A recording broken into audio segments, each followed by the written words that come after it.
The 19th century was a time of Western colonialism whereby various nations, mostly European, set out to explore, expand, and conquer using their industrialized military force. Out of the many battles that were fought, one stood out. The battle that shocked the world, African victory in the Age of Empire, as Professor Raymond Jonas stated it, fought during Ethiopia's political transition and Italy's participation in the Berlin Conference in 1894. The conflict improved opinions about Africans, established the Treaty of Addis Ababa, and was crucial to the success of the early Pan-African movement. This legendary conflict between Italy and Ethiopia went by the Battle of Adwa, African victory in the 19th century.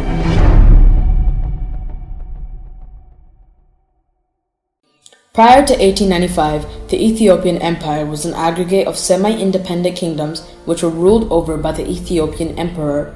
Following the 1889 death of Ethiopian Emperor Johannes IV, chaos ensued as many fought for ascendancy. Eventually, Sahle Mariam of Shoa, who went by Menelik, claimed himself emperor. Menelik possessed modern weapons and ammunitions, which he managed to gather through negotiations. Menelik also had a substantial number of quick-firing, long-range cannons from the French armaments firm of Hotchkiss. Meanwhile, European countries discussed African imperial claims at the Berlin Conference in order to partition Africa's resources to other European countries. Italy was awarded Ethiopia by the European powers and was allowed to seize by force. Before the battle, Italy and Ethiopia had a complex relationship. Through the Treaty of Wuchale of 1889, Menelik acknowledged Italian control of Eritrea and other coastal regions. Italy recognized Menelik as the ruler of Ethiopia in return. The conflict between the two arose because of one section in the document. The version written in Ethiopia's main language, Amharic, stated that Menelik may, if he so desires, avail himself of the Italian government in all negotiations with other powers or governments. This would allow Menelik to receive optional Italian assistance. The version written in Italian stated that Menelik consents to conduct all negotiations with other powers or governments through the government of the King of Italy. The way this section was worded translated to reducing Ethiopia to a colony of Italy. There is still debate today about whether or not the Italians deliberately deceived Menelik or if it was a simple translation mistake. When Menelik found out the Italian meaning, he felt betrayed. Writing to the King of Italy, he declared, "I have discovered something humiliating for my kingdom." He was enraged when the Italians responded by insisting that he yield to their desires, so he repudiated the treaty in September of 1893, thus beginning the war. Menelik was conscious of the Italian troops in the neighboring Italian-controlled Eritrea. He prepared to combat any attempt by the Italians to impose military dominion, which they initiated by early 1895. Menelik had a force which numbered about 100,000 Ethiopians, where 10,000 soldiers used Menelik's modern weaponry. 70,000 of them were equipped with outdated rifles gained through negotiations and treaties. The rest used traditional weapons such as swords. Menelik downplayed his military strength on purpose by leaking false reports of a much smaller number of troops that were under his command. He also spread rumors that there was conflict between his troops. Italian General Oreste Baratieri led the invasion of Ethiopia. He was the governor of Eritrea.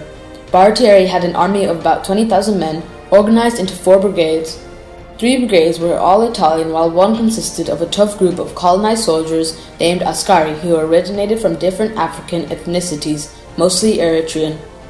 2,000 of the Italian armed Askari defected to the side of the Ethiopians before the battle. General Baratieri had a total of 56 cannons. Baratieri's army also had inadequate supplies of food, water, and clothing because the Italians believed that it would not take long to defeat the Ethiopians. The Ethiopian army was in a similar position with their lack of supplies, so they too were hesitant to rush into battle. Italian statesman Francesco Crispi grew tired of the waiting game and pushed Baratieri to engage conflict with Menelik's troops. Therefore, on February 28, 1896, in communication with Crispi, Baratieri decided to enter battle. The army of 20,000 Italians were ordered to fight Menelik's vast army of 100,000 men. Baratieri thought up a plan in which 3 of the 4 brigades would advance during the night and take positions along a line that was defined by 3 mountains and the 2 paths separating them. General Albertron would position his brigade in the southern pass, General Dabromida would take his brigade and deploy them in the northern pass, and General Armande would stay in the center of them both. Baratieri and the 4th Brigade would act as a reserve. The goal was to prompt the Ethiopians into launching a forward assault against strong positions so the Italians could break the large Ethiopian army. However, there was confusion whether the Italian units should hold their positions or actively attack the Ethiopians. The group who were to hold the southern pass were mistakenly ordered to advance by General Abel. He yelled, "Go ahead, I don't want any hesitation, you're not afraid, are you?" By dawn, they advanced to the edge of Menelik's camp. The camp guards alerted Menelik and opened fire at them. The Ethiopians attacked in waves that grew larger and larger as more joined in. The Italians inflicted heavy casualties, but the small Italian brigade had little chance of victory against Menelik's vast army. The Ethiopians with their numbers, rifles, and cannons destroyed the Italians. The Italians were also unable to get backup from the rest of the army due to the distance between them. General Aramande's brigade was ordered to follow south and assist Albertone's brigade, but instead of going south, Aramande took the wrong path and headed further away from all the action. Menelik jumped on the opportunity and pushed a large group of soldiers down the middle of the southern and northern brigades. By doing this, Menelik isolated both of the groups. The southern brigade broke and individuals scattered and attempted to flee back towards the rest of the army. The center brigades were also under assault and the reserves were trying to pick up the fallen pieces. The Ethiopians were able to fire upon the Italian officers at the army's camp from the high ground. Out of the 610 Italian officers in the camp, 353 were killed. By the afternoon, each Italian break was broken and the survivors fled from the battlefield. It was a complete victory for the Ethiopians. The victory of the Ethiopians shocked the Western world. Previously, the imperialist Western countries had viewed the Africans as primitive. The victory at Adwa proved them wrong. Ethiopia, the only African country not to be colonized during the period of high empire. That's astonishing to think about. It was astonishing then, it's still astonishing now. The victory of Ethiopia forced a compromise between the Kingdom of Italy and the Ethiopian Empire called the Treaty of Addis Ababa, signed in October of 1896. This replaced the Treaty of Wuchale and re-established peace. The Italian colony of Eritrea was reduced to a territory of about 80,000 square miles and made Italy recognize Ethiopia's independence. Menelik's victory over the Italians gave him credibility with the European powers and placed Ethiopia in a time of peace where it expanded and flourished politically and economically. The Battle of Adwa enabled Ethiopia to become a symbol of independence and resistance to Western colonialism.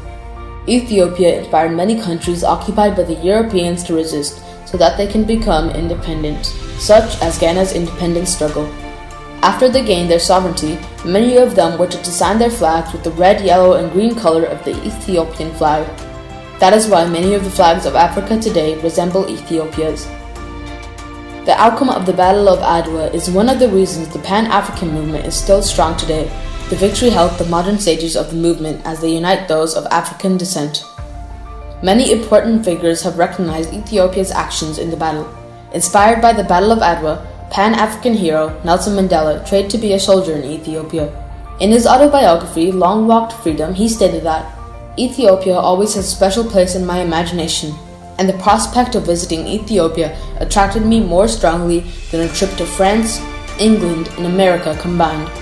I felt I would be visiting my own genesis, unearthing the roots of what made me an African." Other outcomes of Ethiopia's victory include the foundations that became the Organization of African Unity, OAU, in 1963. American Minister Malcolm X, former Ethiopian Emperor Haile Selassie, and former President of Ghana, Kwame Nkrumah, founded the OAU and decided to base headquarters in Ethiopia. The organization became the African Union in 2001, and its headquarters were also based in Ethiopia. The important missions of achieving solidarity between African countries were significantly placed in Ethiopia because of its victory during the 19th century over an industrialized European army. The conflict of the Battle of Adwa, resulting in Ethiopia's victory, forced a compromise between the Kingdom of Italy and the Ethiopian Empire, leading to the Treaty of Addis Ababa. It also gave Ethiopia a surge of national pride, put it in the Golden Age, symbolized African sovereignty for other countries, and was a key event in making the Pan-African movement a success.